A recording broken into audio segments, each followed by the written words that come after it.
The movie opens on the 4th of June, 1987, where we see a boy possessed by a demonic spirit. Father Gabriele is treating him and asks the demon to reveal its identity, but it refuses to disclose its name.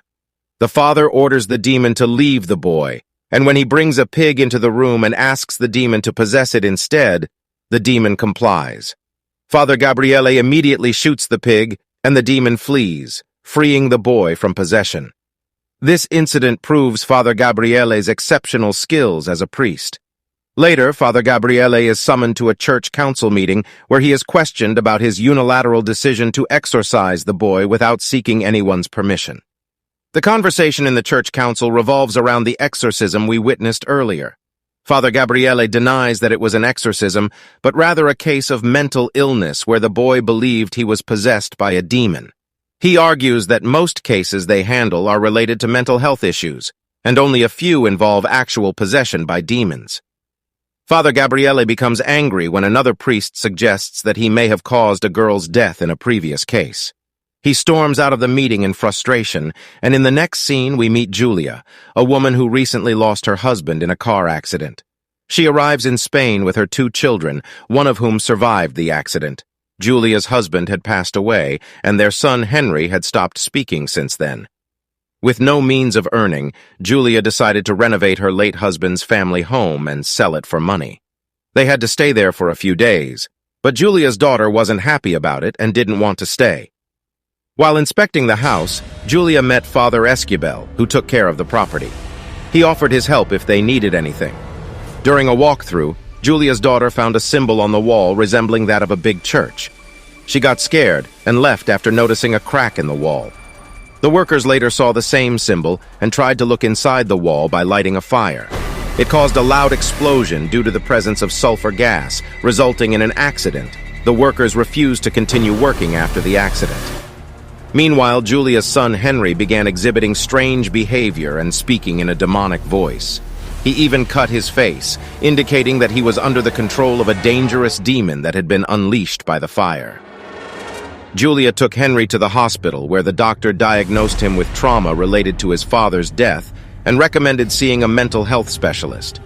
The doctor gave Julia an injection to use if Henry became uncontrollable, but she didn't trust the doctor and sought help from Father Gabriele instead.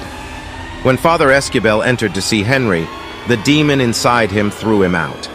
In the following scene, we see Father Gabriele dealing with his own struggles. Father Gabriele receives a message from his head, urging him to go to Spain to help a family in need.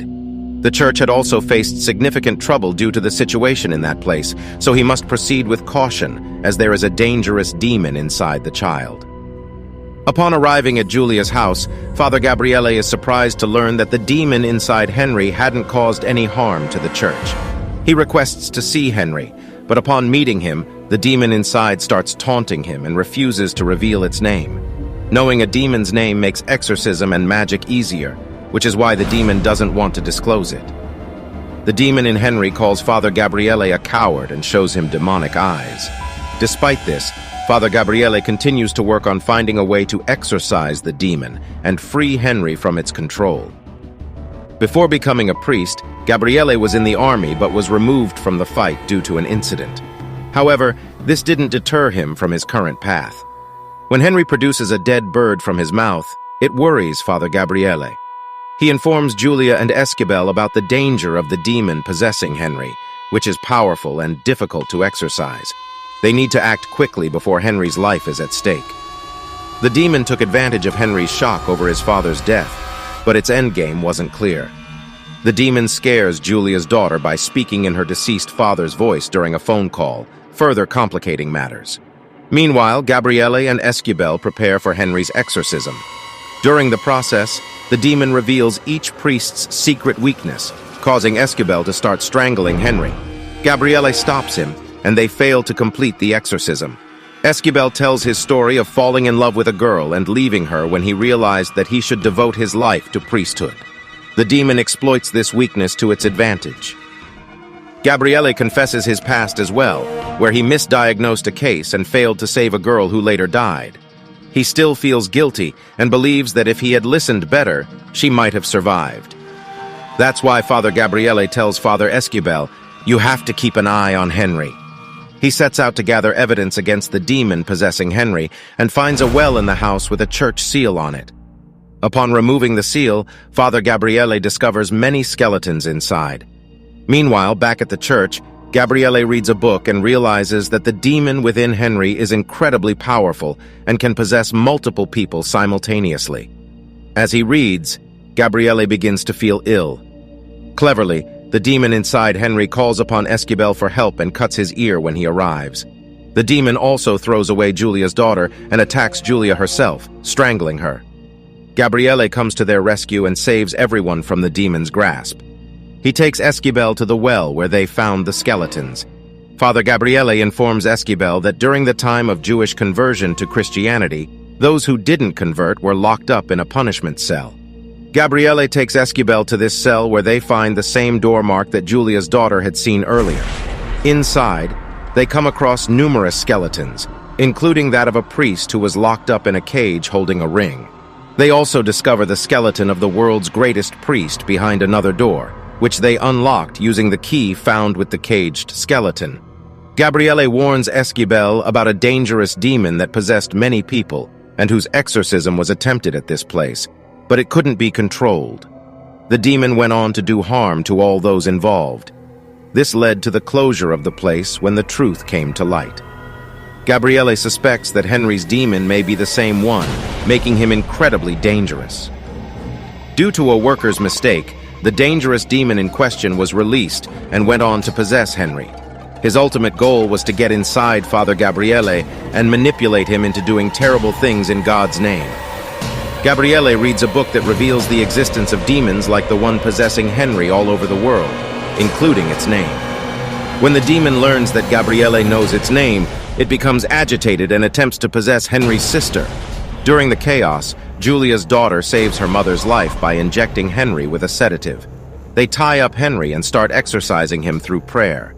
During the exorcism, the demon shows its true power by possessing Julia's daughter and attempting to kill Julia. The demon offers to spare everyone's lives if Gabriele surrenders to it. In desperation, Gabriele agrees, and the demon leaves everyone alone. Esquivel advises Julia and her children to leave while he stays behind to help Gabriele. However, the demon leaves Henry and possesses Gabriele instead. Gabriele attempts suicide as he knows the demon will ask him to do something evil. Esquivel arrives and begins the exorcism ritual, but the demon brings a girl whom Esquivel loved and covers her in blood. She then tries to kill Esquivel. The demon brings a girl who had died because of Gabriele in front of him. Esquivel places a cross on the girl's head, causing her body to convulse. He then hands the cross to Gabriele, separating the demon's influence from Gabriele's actions. Together, they begin the exorcism ritual until they successfully send the demon back to hell. Gabriele's condition also improves after the exorcism. They receive praise for their efforts, but another father arrives and informs them that there are still 199 similar places with evil demons that need to be dealt with. The movie ends on this note as the two priests prepare for their next mission. Thanks for watching this video. If you enjoyed it, make sure to hit the like button and subscribe to my channel for more content like this. I always love hearing from my viewers, so feel free to leave a comment below with your thoughts on the video or any suggestions for future content. Once again, thanks for tuning in, and I'll see you in the next video.